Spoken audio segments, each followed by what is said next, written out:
Figurez-vous que le maire de Perpignan, Louis Alliot, a déclaré récemment que Jean-Marie Le Pen n'était ni raciste ni antisémite.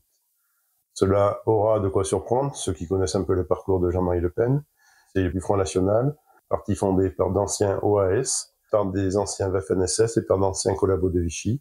Ce qui est d'autant plus surprenant, c'est que Louis Alliot travaillait dans le cabinet de Jean-Marie Le Pen lorsqu'il a fait son allusion sordide sur le détail de l'histoire en parlant des chambres à gaz. Ça veut dire qu'à l'époque, Louis Alliot considérait que ce que disait Jean-Marie Le Pen ne portait pas préjudice à sa morale à lui.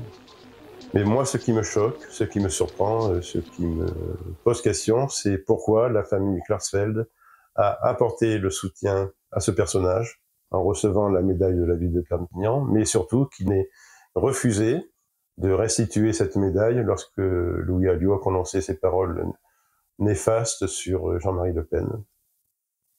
Voilà, donc pour moi, c'est pas une surprise. Pour moi, Serge Klarsfeld, que je connais depuis le début de la procédure contre Papon, en 83, a toujours été à la droite de la droite. Et donc lui, par exemple, il n'a jamais voulu que le procès Papon ait lieu. Il a tout fait pour nous mettre des bâtons dans les roues. Son projet à lui, c'était de faire juger René Bousquet, qui avait rang de ministre de l'Intérieur. Mais lorsque René Bousquet a été assassiné, il ne restait plus que Maurice Papon pour juger du rôle de Vichy dans la déportation des Juifs de France. Il fallait absolument que ce procès ait lieu, sinon on n'aurait jamais jugé l'État français pour son rôle dans la déportation des Juifs de France. Et malgré cela, il a tout fait pour nous mettre des bâtons dans les roues. Dès 83, le doyen des juges d'instruction inculpe Papon de crimes contre l'humanité, et c'est à ce moment-là que Klarsfeld fait une déclaration hallucinante. Il dépose des plaintes de son association Les Fils et Filles des familles juives de France, et en déposant ces quelques plaintes, 5 ou 6, il déclare que si Papon présente des excuses, les parties civiles retireront leurs plaintes sans se douter que les familles bordelaises, la mienne, celle de Sitansky, auraient de toute façon refusé. Deuxième exemple, en cours de procédure, son correspondant à Bordeaux, Michel Touzé, nous explique que Klarsfeld lui aurait dit qu'il aurait été préférable que Papon meurt inculpé plutôt que le procès n'ait lieu.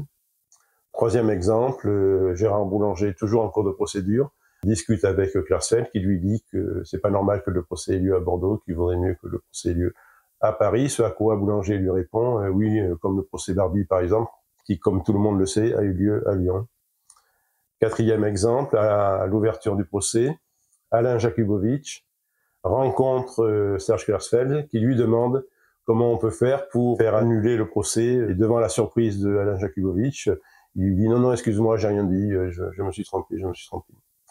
Autre exemple, Boris Cyrulnik, il y a 2 ans, m'a déclaré, à ma grande surprise, parce que je ne le savais pas, que malgré les demandes réitérées qu'on lui avait faites pour se constituer partie civile contre Papon, ce qu'il avait accepté, il avait demandé à Serge Klarsfeld de déposer plainte pour lui pour crime contre l'humanité contre Papon, et celui-ci avait toujours bloqué son dépôt de plainte.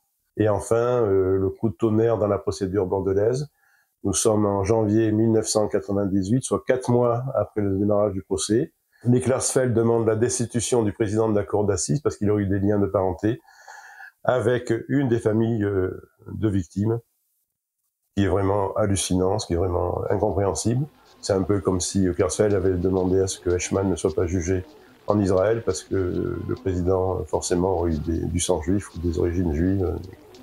Voilà, donc force est de constater que, premièrement, Klarsfeld veut avoir la maîtrise de la mémoire de la Shoah en France. Il veut que tout passe par lui. Il en a fait un peu son business, son petit business. Et personne d'autre que lui ne peut parler ou se revendiquer de la défense de la mémoire de la Shoah. Ce qui est vraiment dommage. Parce que, 1, il n'est pas le seul, et que 2, ces nouvelles amitiés le décrédibilisent complètement, lui et notre combat mémoriel, et que il faut qu'on continue, nous, à se battre. Voilà. Les descendants des familles de déportés ont tant de choses à dire qu'un président du mémorial de la Shoah. Toutes les histoires doivent être dites, et la mémoire de chaque crime doit être rappelée. Ainsi en va-t-il de la Shoah bordelaise.